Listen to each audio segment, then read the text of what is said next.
creative friends, it's Gwen. Did you know that even if you are using a paper trimmer like this one, you aren't guaranteed a straight cut? There can be movement in your paper while cutting, which causes the cuts to be slightly off. In today's video, I'll be sharing my top tips for cutting pattern papers perfectly. So every paper trimmer has a ledge you can use to help secure your paper. Let me show you. This one has a ledge at the bottom. It's a little lip that runs along here. And what we can do is we can sit the paper against that ledge and then position the paper where we want to make the cut. So actually, let me trim off the branding strip first. So I want to position the paper along the edge of the blade. So that's where the blade runs through that channel. And what I'm going to do is I'm going to sit the pattern paper against this bottom shelf. So I'm pulling the pattern paper towards me.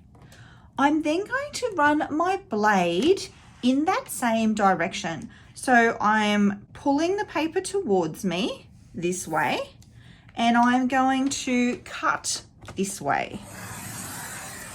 Now what this does is it actually helps lock the pattern paper into position. So it reduces the amount of movement you get while you're cutting. If you don't want to pull the blade towards you, sometimes you might want to push the blade up away from you. That's actually useful because it will allow the wear of the blade to be even because you're using both sides of the blade. That's not a problem. You just do the reverse. So for this cut, I'm going to push the blade away from me. So I'm going to make sure that the pattern paper is sitting on the top edge of the paper trimmer, and I'm pushing the paper against that top edge.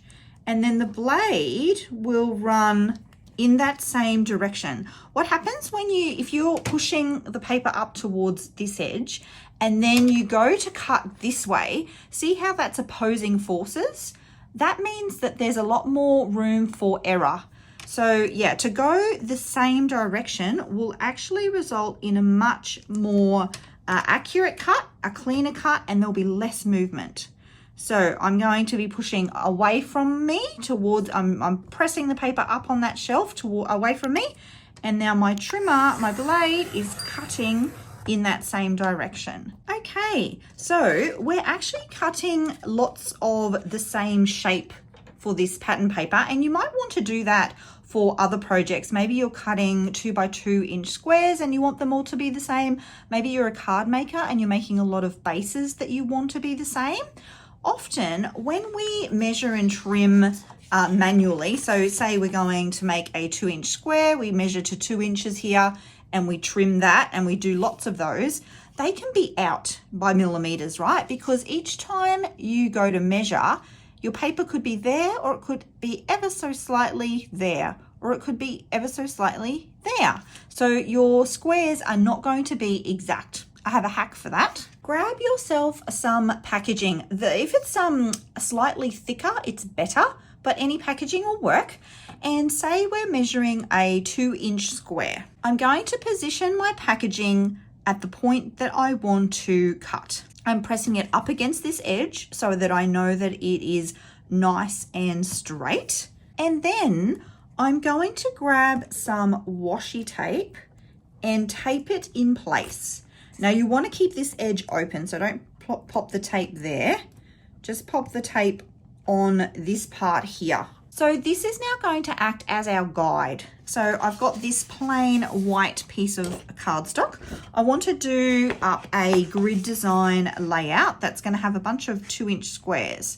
So I do have a little bit of movement there, but that's okay. I'm going to press that down and I'm going to lock the cardstock in up against that piece of packaging. See how it like sits in there beautifully? I'm also making sure that I'm pressing up towards the top there, and I'm going to run my blade along and upwards. I can then repeat this process, knowing that every single one of these cuts is going to be identical. Oop. So I'm going to do maybe 3 of those. If you're doing card fronts, you can do a bunch in this measurement, and then you can change this to be, so if say you're doing 6x4, you just do all your 4-inch cuts first, and then you go back and do all of your 6-inch cuts. I'm doing 2x2 squares, so I don't need to move this, but the principle stays the same. So now I can go ahead and do my next lot of cuts, 2 inches. 2 inches.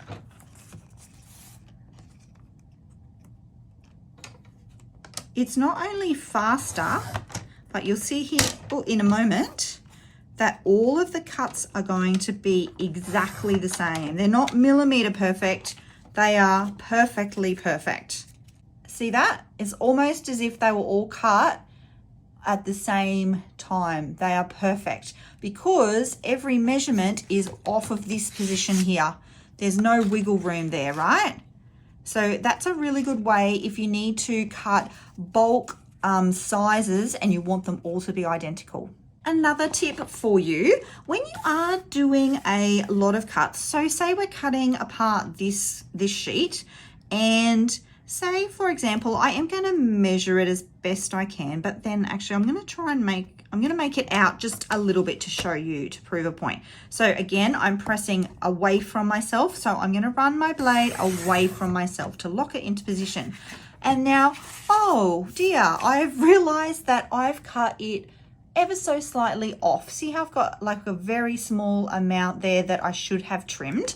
Sometimes these trimmers aren't the best to deal with this situation, but I do have a way to make them work. What I've found is that often if I've gone to place it and then cut it like from the bottom up as I would normally, that if I start off of the pattern paper, it sort of scrunches the pattern paper up. See how it's damaged the paper?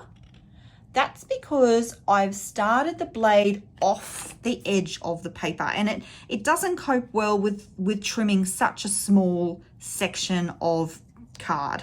So the trick to avoid that is to actually position your blade onto the paper. So you'll still need to move the blade down to cut and then back up to cut, but you get a really clean cut and you're able to trim off very, very small sections. This same technique works super well with vellum and really lightweight papers. So all I'm doing is making sure to start the cutting process somewhere within the constraints of the paper. I'm not starting it down here off the page because the action of pushing the blade is going to damage that edge. So I'm just lifting the blade up, the little flap part here up, and I'm starting the cut somewhere within the constraints of the paper. And you can get very fine cuts on very delicate paper doing it that way. Now that you have my best tips for getting a straight cut every time, you also want to know how to simply save paper. Be sure to check out this video right here where I share all of my tips and tricks to stretch your pattern paper budget. I'll see you all in the next video. Until then, bye.